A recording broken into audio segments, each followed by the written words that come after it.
Here we are in episode 4. Good. Let's try to conclude our review of the 10 leadership approaches by covering kind of the final 3 today. How about that? It sounds good. So this will be our 4th and final episode in this series on full-range leadership and leadership theories in the Big 10. Real quick, do you want to recap where we've been so far? Just a quick recap, and then where we're going today. Sure, let's do that. So as we normally do, we'll kind of cover ground that we've already plowed, but just kind of make sure we revisit it. So we've talked in the past that there's no consensus on the definition of a leader or what constitutes effective leadership. There's many different definitions of leadership as there are people who write about it. The principle of equifinality applies when it comes to leadership, so there's more than one way to effectively skin the cat. Leadership is an influence dyad between a leader and a follower, and without power, that dyad doesn't work, and that the power for that dyad comes from 6 different sources. We've talked that leadership is a process, and leaders are people. Leadership isn't people, and people aren't leadership. People are leaders. And so far, we've covered 7 out of our 10 scholarly leadership approaches.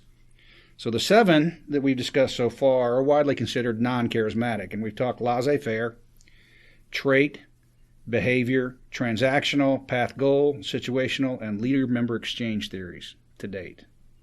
So today, I think it's important for us to get into the 3 charismatic leadership approaches that are in our spectrum, that being transformational, authentic, and servant leadership. Okay.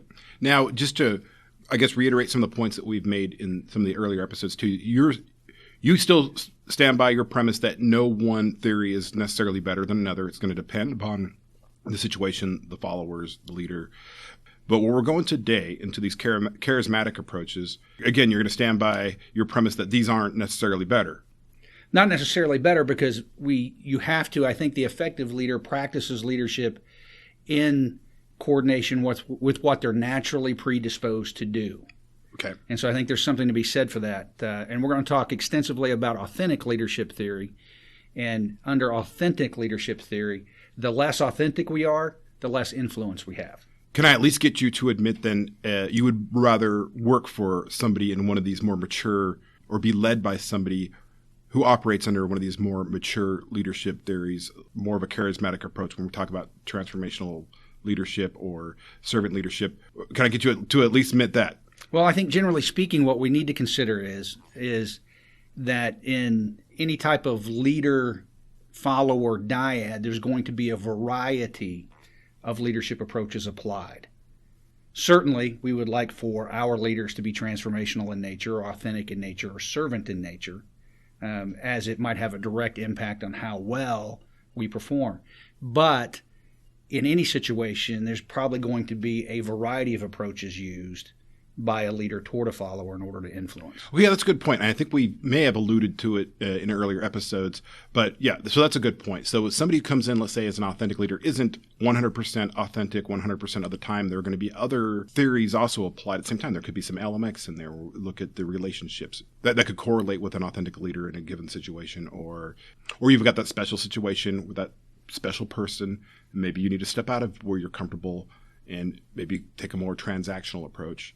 Would you agree that we're a variety, just like as parents, we're not always the transformational parents. Sometimes we're tired, we're low on energy. Sometimes we're a little laissez-faire in our parenting. Sometimes we're a little more transactional, do this or else you're in trouble, versus being more Socratic and guiding with our own children. Would you agree with me on that? Yeah, I would. And I think that there's probably a makeup of personas that we have as a leader. There are times we want to be transformational. There are times we feel like we probably need to be servant leaders. There are probably times when we know we have to be transactional. There are times when we establish a dyad with a number of followers that are different in nature, and therefore we're employing leader-member exchange theory. When it comes time for us to do our IDPs, we're employing some modifications of path-goal theory toward leadership. So I think all of the different approaches apply. It's just, what are we made up to do? Which ones do we employ?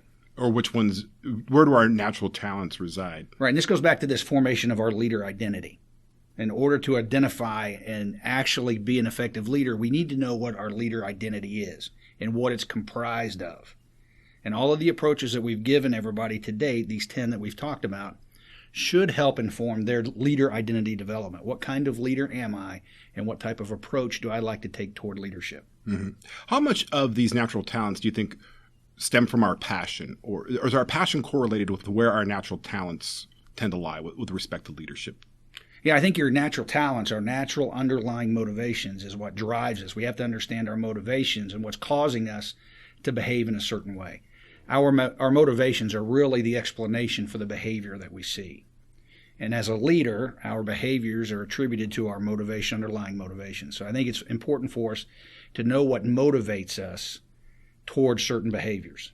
And so I think that's the natural inclinations that we have to be aware of. Okay, and as we start going into the more charismatic leadership approaches, well, let's talk about charisma. When I think about charisma, I look to the past of charismatic leaders. Usually they had a strong vision. There was usually a lot of passion. And charisma isn't always something that I'm consciously assessing. It's one of those things I just feel, usually at a subconscious level. Is it one of those evolutionary things that are kind of built into us? Is it wrapped up in the way a person speaks, the way a person carries themselves? What is charisma? And that's a great point, because we know charismatic leaders when we see them.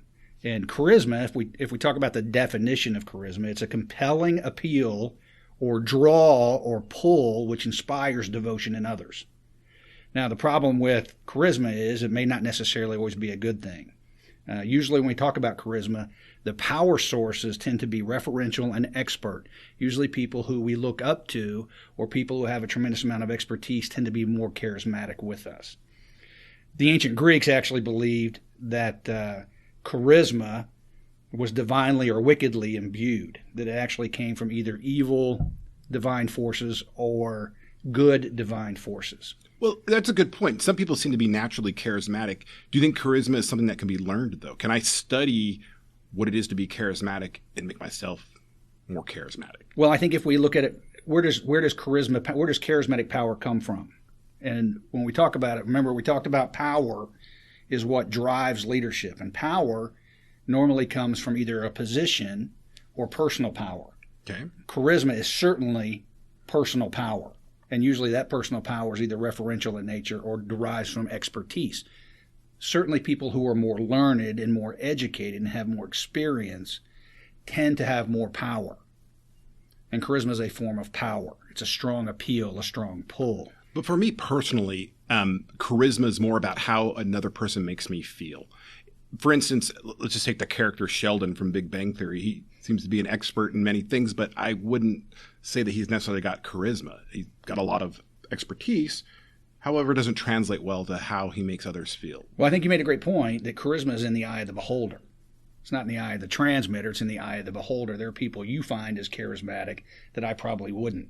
And there are people I find as charismatic you probably wouldn't either, wouldn't necessarily think that they're charismatic. So charisma is a subjective term. It's in the eye of the beholder, certainly. Okay. Just like beauty is in the eye of the beholder, charisma is in the eye of the beholder. Now, the ancient Greeks actually saw charisma, and the word really means grace or favor.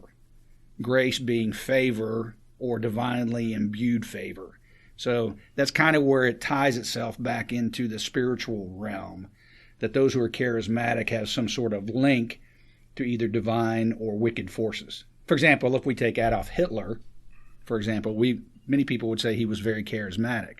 And that's true, but in a very wicked sense as opposed to a very divine sense. Right. Or think of like Jim Jones, cult leaders. Yes, another great example. They just had the story on the History Channel, the documentary of what occurred in Jonestown? In Jonestown, the Jonestown massacres. Yeah, Jonestown Massacre. So how do we know then when charisma is being used for the forces of good versus the forces of evil? That's a great question, isn't it? And why is it important to these more mature leadership approaches? Right, because when we look at charisma tends to do two things as it impacts followers. It usually increases their trust in the leader, and it also increases their level of engagement. You've heard the term blind loyalty is associated with charisma.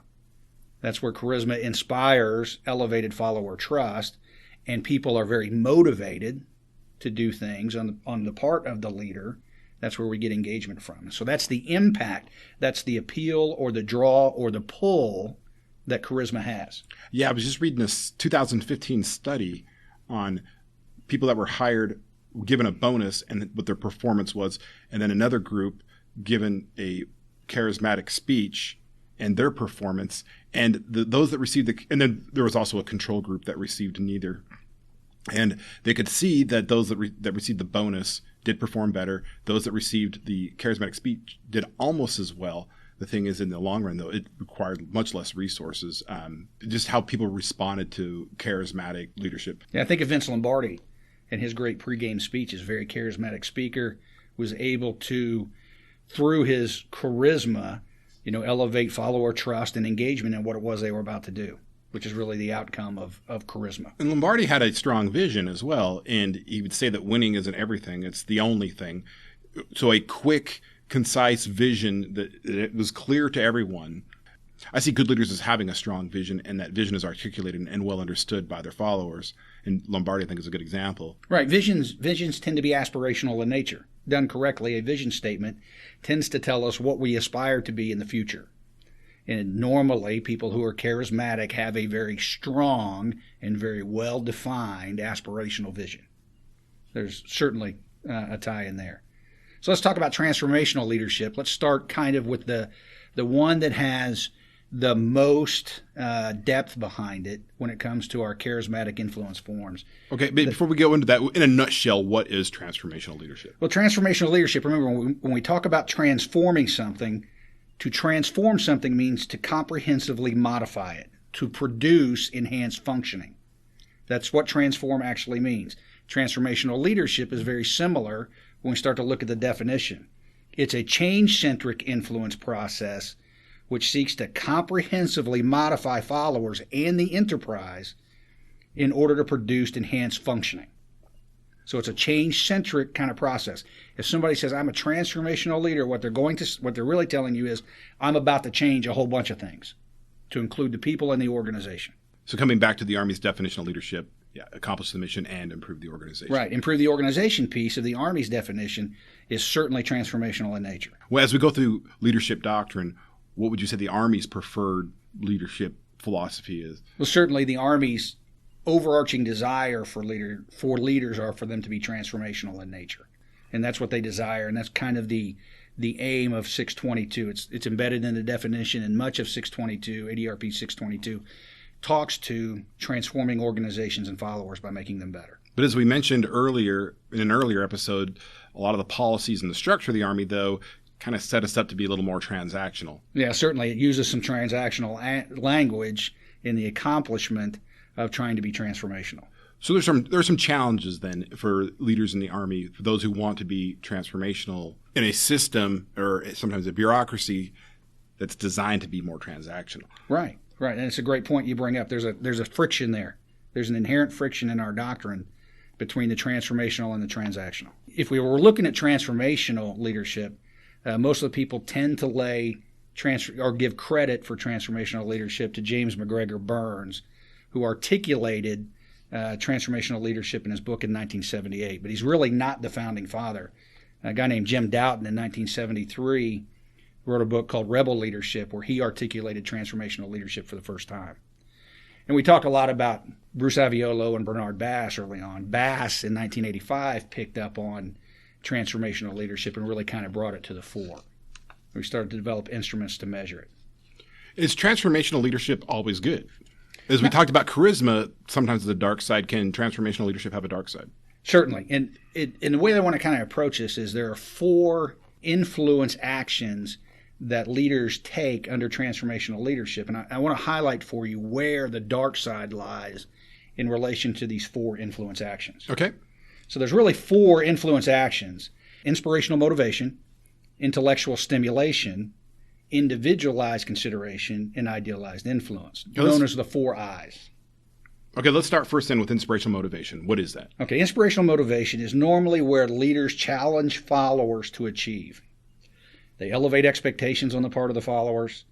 They stretch them in terms of goal attainment, and then they encourage them toward that advancement. That's where we get the inspirational motivation piece from. Sounds a lot like coaching. A lot. Could be coaching, could be counseling if we do it formally. But the intent there is to push and inspire followers to achieve more than they normally do. That's what we're really driving at with inspirational motivation. And then the next one you talked about was intellectual stimulation? Yeah, intellectual stimulation is a big part. That's where we challenge our followers to be innovative and demand that they grow intellectually. Now, this is based off a fundamental assumption. The fundamental assumption for intellectual stimulation is the smarter you are, the more educated you are, the more you can do.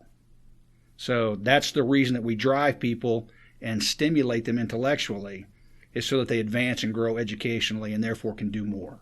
Well, let's talk about innovation for just a moment, because when we look at the Army's new operating concept to win in a complex world, we talk about developing these agile, adaptive, innovative, creative thinkers that can win in a complex world.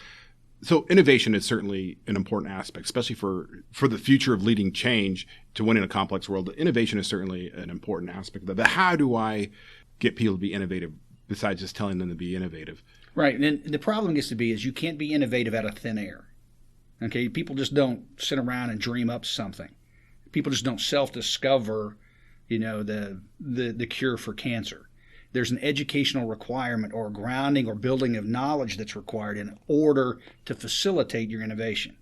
We have to build up this repository of knowledge and education that we have or experience that we have, so that when presented with an opportunity to be innovative, we have a base to spring forward from. And I see education as being a part of innovation. There's also got to be something more intrinsic, at least my opinion. I don't think you can just give people innovation bonuses and along with the education expect them to really be necessarily truly innovative.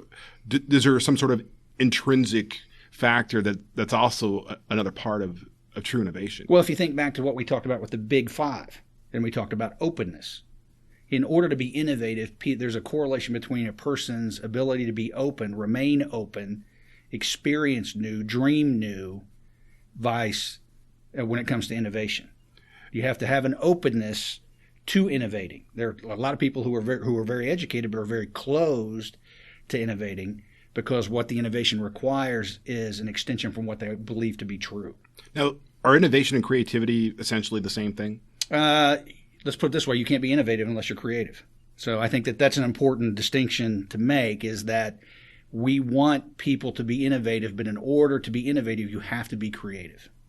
I think one goes hand in hand with the other. Okay, let's talk about the next I. Let's do individualized consideration first. And let's hold off on idealized influence, because that's where the dark side of transformational leadership kind of comes in. So individualized consideration, when we provide what we call IC, individualized consideration to followers, there's a tailoring required. We have to identify that follower's particular shortfalls and then build developmental activities that account for those shortfalls or their strengths. All right, a lot of times we like to talk about deficit fixing. If we're going to make somebody as great as they can be given their natural talents, we have to understand what their strengths are in addition to what their weaknesses are. And we have to tailor activities in order to do that. And as part of individualized consideration, we have to provide support for that development. And that means we've got to either resource it, remove obstacles, do coaching, do teaching, do mentoring that's required in order to make a person better in accordance with their natural strengths, or eliminate a fatal flaw, not just a deficit. What are some of the things that get in the way of leaders utilizing individualized consideration? I think there's probably a belief amongst leaders that all followers are created equal, and they're not. Or that I should treat everyone the same. Or I should treat everyone the same, and we probably shouldn't. There are some people who deserve more and want more than others. There are some people who are very content with where they are and don't desire to progress. So I think that tends to be the one reason that people don't involve themselves in individualized consideration. Remember, as we talked during leader-member exchange theory, that every leader-follower dyad is distinct. No two leader-follower dyads are the same. And we have to accept that, and we have to accept it especially if we're going to be transformational and engage in actions associated with individualized consideration. In your opinion, what does the appropriate amount of individualized consideration look like, do you think, for the typical leader in the Army? Well, it goes back to our relationship with our followers, doesn't it? There are some people who require more individualized consideration than others. Now, there is some research out there that the amount of individualized consideration, or the absence of individualized consideration, certainly hampers goal attainment on the part of followers. So as we look at individualized consideration, just understand if you're not going to engage in individualized consideration toward your followers, expect them to perform less well. Does individualized consideration tie back to the path goal theory? Yeah, I think it probably does. If we looked at it from a standpoint of as part of individualized consideration, we have to remove obstacles that lie in the path of our followers going forward. So the individualized consideration has a very close sound sometimes towards servant leadership. The IC component of transformational leadership and servant leadership sometimes tend to have a little overlap in them. Same thing with path goal theory. Individualized consideration requires us to remove obstacles that are preventing our followers from going forward toward achieving the goals that we want them to achieve. And that fourth and final I? Fourth and final I is what we call idealized influence. And here's where the dark side of transformational leadership comes in.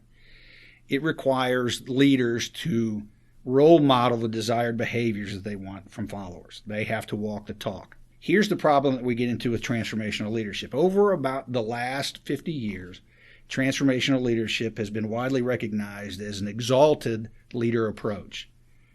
But as Lee Corso says on Saturday morning, not so fast, my friend. Now, there are issues with transformational leadership when it comes to trust and dyad exchange quality, citizenship behaviors, and organizational deviance. And here's what I'm driving at with that. Idealized influence deals with the attribute of presence. Okay, if you're to role model the desired behavior and walk the talk, you are expected as a leader to role model the appropriate behaviors for followers. The problem is with transformational leadership, followers often interpret the desire of the leader not from an organizational perspective, but from a personal perspective. They don't necessarily trust the leader's motives. Why is this leader forcing me to go forward? Why is this leader challenging me? Why is this leader demanding that I pursue things? Is it because of the good of the organization, or is it because that leader's personal gain is associated with my gain? So idealized influence and the attribute of presence is often negatively impacted by transformational leadership, transformational leaders. Could that be mitigated by leaders communicating their motives? Certainly. You make a great point, and we need to talk a little bit about culture here, okay? Because motives drive the culture of the organization, a leader's motives. For example, under transformational leadership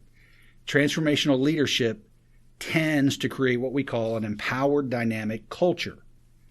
The culture, I'm going to define culture for you here because there are a million different definitions of culture. Culture is defined as the psychological environment of the organization and the way in which you and I interact, the way in which people interact in the organization.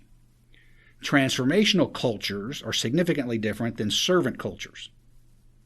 And when a leader articulates their motivation or their approach to leadership, it drives the culture of the organization. If the leader stands up and says, I'm transformational in nature, we're going to go forward, we're going to achieve, we're going to win, that is significantly different and will produce a significantly different culture than if the leader stands up and says, I am a servant leader. My job is first and foremost is to serve all of you. Creates a completely different culture. One is empowered dynamic culture, one we would associate with transformational leadership. The other, servant leadership, is what we would call altruistic and nurturing, or spiritual generative culture. Completely different in terms of the psychological environment in the organization and the way in which people interact in that organization. When culture comes up, I also often hear climate come up in the same conversation.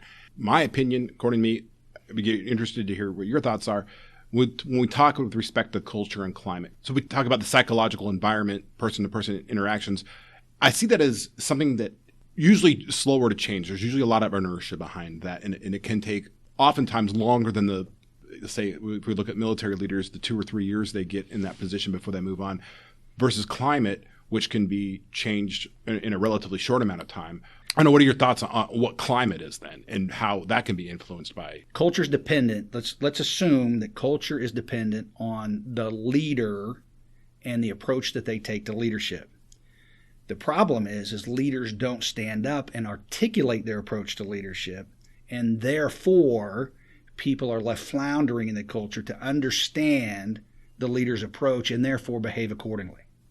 That's where I think the breakdown occurs when it comes to the leader's approach and the culture of the organization's connection.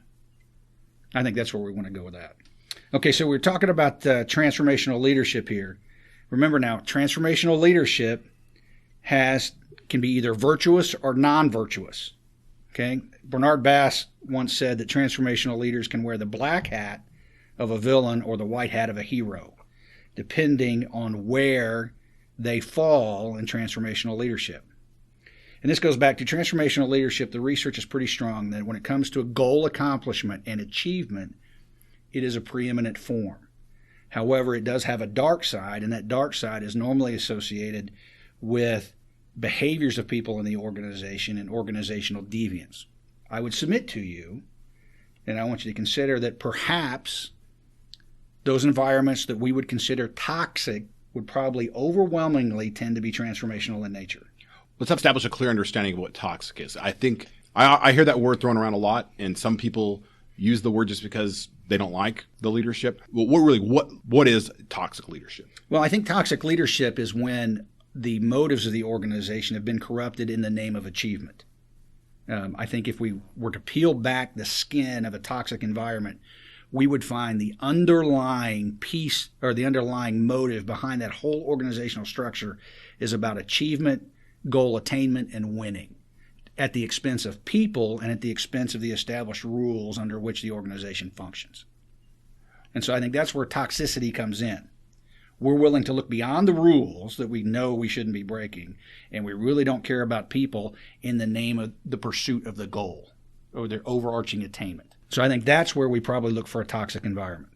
Okay. It's detrimental to people, and it's probably going to get us in trouble with the rules if we start to look at a toxic environment. And the reason is we've probably become overly focused on attaining a certain goal or achieving a certain end. How would you recommend that leaders keep balance? What should they keep in mind when we talk about balance with avoiding a toxic environment? Right, and this is where ethics has to come in. Our ethics and character development have to come in. The problem gets to be, and I would almost guarantee you this, if we looked at a toxic environment, we would probably find leaders who knew they weren't supposed to be doing something and chose to violate ethical principles or morality in the pursuit of that goal. Usually because they believed either A, they're entitled to seek that goal, or they rationalized breaking the rules or negatively impacting people.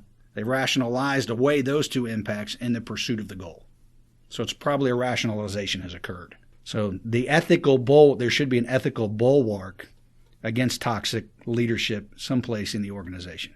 But again, your main point is that toxic cultures tend to be overwhelmingly transformational. I think so. I think if we were to peel back the skin on toxic environments, we would find a strong transformational approach that is driving that organization. But transforming in the wrong way. Right, transforming in the wrong way. In the name of something, in the pursuit of a goal, in the pursuit of attainment, in the pursuit of winning.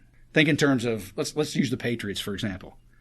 Okay, how many times have the Patriots been accused of cheating or caught cheating? Deflategate, the spying of the coaches on the other side that cost them first-round draft pick. So there are organizations out there that will bend the rules or break the rules. They know, same thing in NASCAR racing. They will bend the rules or break the rules in pursuit of the higher goal. And sometimes that creates a toxic environment, especially as we start to break laws.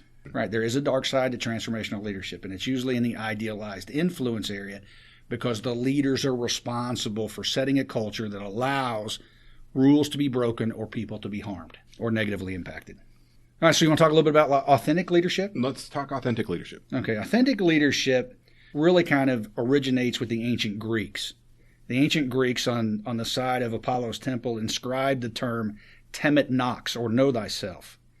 Temet nox requires authenticity on the part of leaders at two levels, both the individual and the organizational level. Now, the organizational level is easy to cover because organizational, when we talk about an authentic organization, what we're talking about is the organization practices the values that it espouses.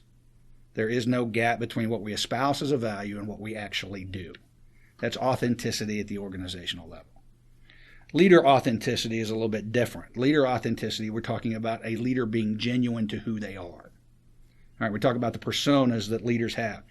What's the validity of that persona? Is it genuine?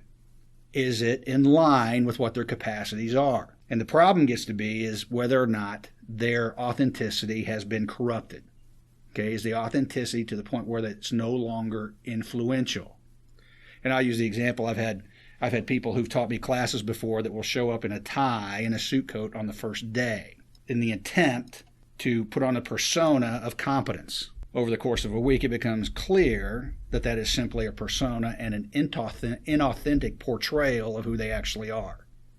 So at that point, there's a drop in influence.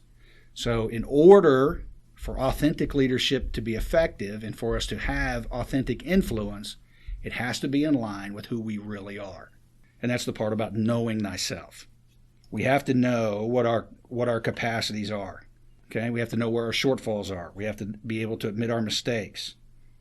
And in not doing so, we become less authentic. Remember, authenticity is not about either authentic or inauthentic. It's the degree of authenticity that the leader has.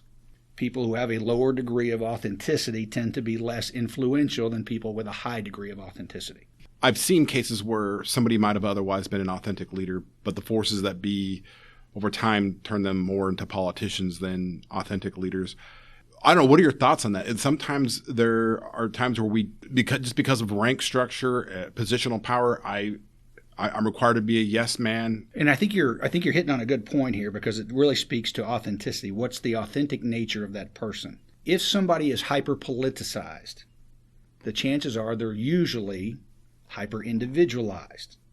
The two cannot coexist. People who tend to become politicians are worried about themselves and their positioning in the organization at the root cause of it.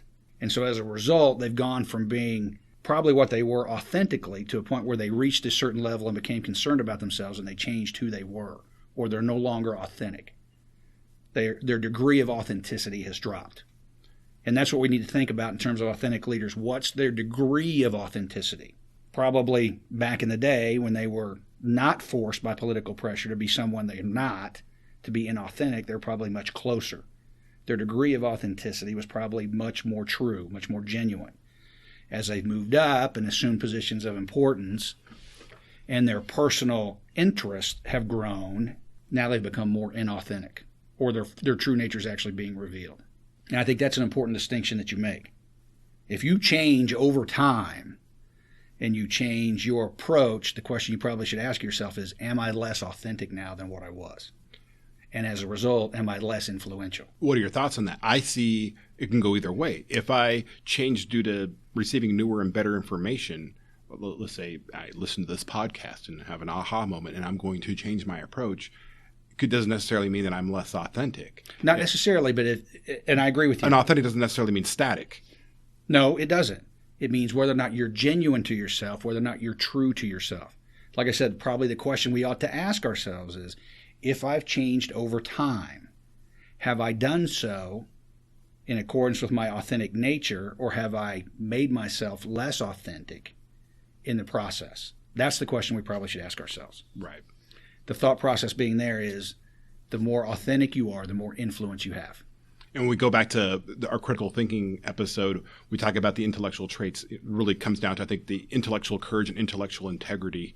Am I true to self, or am I going to blow with the wind in favor of whatever and say whatever I need to say, do whatever I need to do to get something that benefits me? Right. And when we talk about authenticity, think about it in terms of consistency. Authentic leaders tend to be very consistent. They don't tend to change much in terms of from day to day, the way that they do things. So there is a nature of consistency associated with authenticity, where authentic leaders tend to be the same today as they were yesterday. Mm-hmm. Okay, and they're going to be the same tomorrow as they were today. There's not a significant divergence in their behaviors over time. And they're not posers. They're certainly not posers. To be a poser would be to go, I've heard, I was doing some consulting work when I lived in Dubai, and I heard one of the CEOs say, he can look the part and he can speak the part, but he can't execute the part. Okay, so this person that he was speaking of was really posing as something he wasn't. Very inauthentic and a very high degree of inauthenticity on the part of that individual. What is it about authentic leaders that makes them so effective? Well, the intent there is for you to be consistent, reliable, and followers see them in their true light and are therefore influenced by them at a higher level. There's no question on the part of followers what is their true motive. Their motive and the behaviors that they exhibit are consistent with one another. So be authentic. Don't try to be something you're not. And are we ready to transition to servant leadership? Yeah, let's talk servant leadership. Servant leadership, we have a colleague here who said, it really doesn't do us much good to ask somebody about servant leadership because everybody wants to be a servant leader. And I don't necessarily know that that's true. We'll talk about that some. But servant leadership is quickly gaining the reputation as the highest or most exalted form of leadership.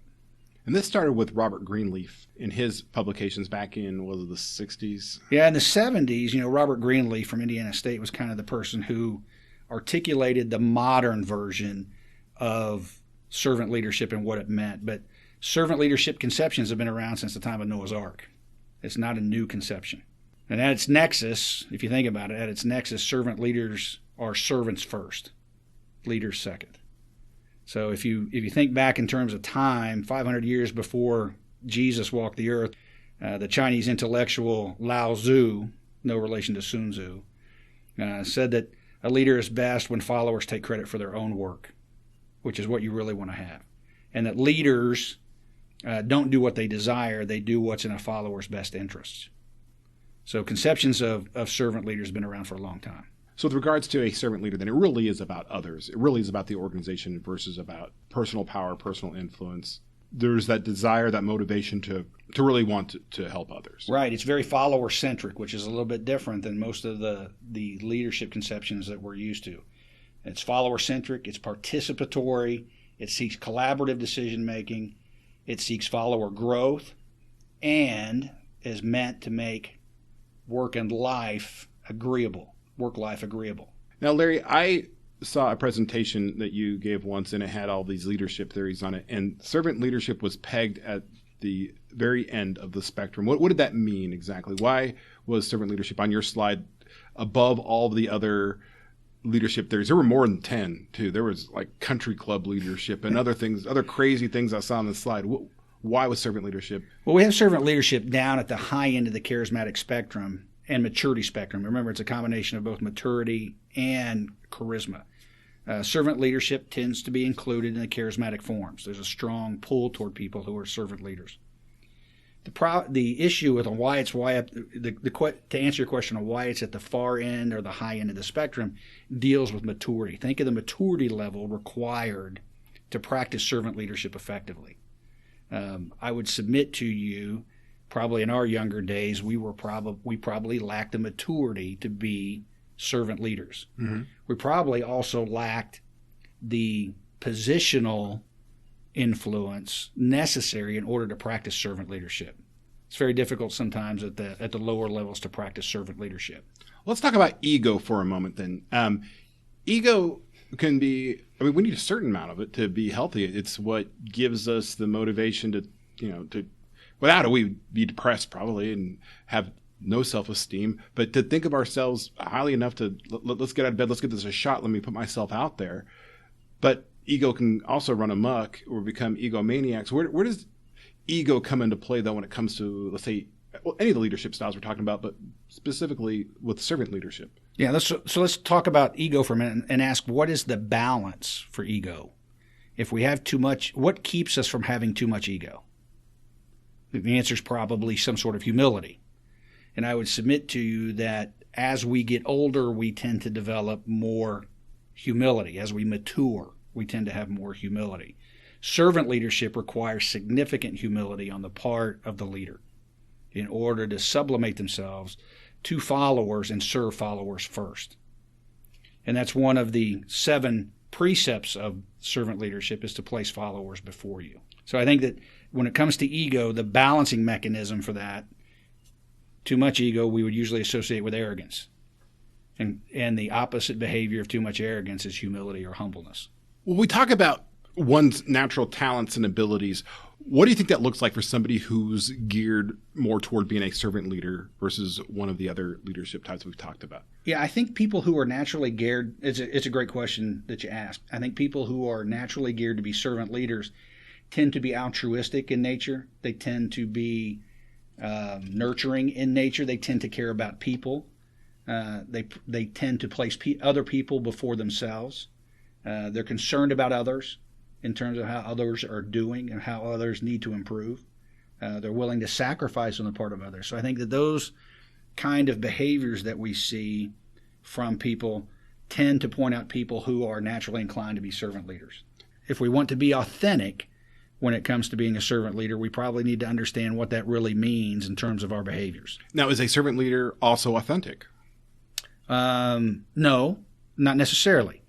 For example, I talked with a lieutenant colonel in the Army the other day who wanted to be a servant of people with the idea that by being a servant of other people, they would accomplish more for the organization. So really there, the motive is somewhat corrupted. The motive is not to really care about people. The motive is to accomplish a goal. But in order to do that, I'm going to take care of the people. Okay, so are people really the vision, the end state, versus a means to another end? Right. He saw people as a means to accomplishing something in the future, to winning, to goal attainment. And he realized he could not attain those things or achieve that goal unless he had the people. So the people were a means, not an end. With servant leadership, people are the ends. With regards to servant leadership, is it a case of either you got it or you don't? Well, I think you have a natural inclination toward it or you don't. And I think you have a natural inclination toward different leadership approaches. As we sit here and talk about the 10 leadership approaches, there are probably some out there that resonate more with you than others. And I think that's probably what you ought to identify is which of those resonate with me and let me become very proficient at using those approaches. Now, in the intermediate course and the advanced course as well, we use a psychometric instrument, the Strengths Deployment Inventory, SDI. And it's based on 3 primary colors. It really comes down to people, processes, or performance. And that those that come out with their motivations being anchored more in the people, I don't know, to me seem like they might be more predisposed to being servant leaders. Is there anything to that? Yeah, I think there's research out there, and let's leave it at the servant leadership arena for now. If you have a blue SDI, okay, if you have an altruistic, nurturing motivation set, you are naturally inclined to be a servant leader, especially if you have a high score in that area. For example, the same thing applies toward the hub. If you have a hub motivation value set, if it's cohering and flexible, you tend to be naturally inclined to be a situational or contingent leader. So there's some correlations between your underlying motivations and which approach you naturally will adopt. There is some tie in there. What advice would you have for the listener that stuck through all 4 parts of this podcast series and in trying to develop their own leader identity? What would be your advice? Well, the first thing you do is be true to yourself. Don't try to be something you're not. Just because the Army says that transformational leadership is the desired end, it may not work best for you in terms of an influence approach. You may engage in inauthentic behaviors because it's not in accordance with who you naturally are. So, find the leadership approach that works for you and become very good at it. What advice would you have for somebody who wants to learn more about who they are naturally predisposed to be? Right. You got to look hard at yourself. Timothy Knox, authenticity, right? Authentic leadership, that's the basic tenet. Know thyself. The more feedback you get about yourself and the more understanding you have about yourself will lead you to the appropriate approach. So the more of that we have, the better. And remember, the principle of reversibility. Now, we've talked about the principle of equifinality. Okay, there's more than one way to skin a cat when it comes to leadership. Use the principle of equifinality to identify what's the best approach for you. If you can't, employ the principle of reversibility, also known as the golden rule. As a leader, when you're a leader, lead others the way you want to be led. And as a follower, follow others the way you would have others follow you. So if you can apply those 2 rules, your chances of success in the leadership arena are pretty good. Well, that goes back to walking the walk. When we looked at the 4 I's under transformational leadership, we got to walk the talk. It can't be do as I say. It's got to be do as I do. Okay? Or I will do as I say, and I expect you to too. We didn't really get into the 7 foundational precepts. Okay, so let's talk the 7 foundational precepts of servant leadership. Now, leadership as an approach is based off of a servant philosophy. A philosophy, when we talk about a philosophy, philosophies are made up of 2 things. Okay, they're made up of precepts and principles. A precept is a hard and fast rule to which a philosophy conforms. A principle is the way in which a philosophy more or less operates, a guideline per se. Okay, so there are 7 precepts associated with servant leadership. There are 7 hard and fast rules to which the servant leader must adhere if they're going to practice a servant philosophy.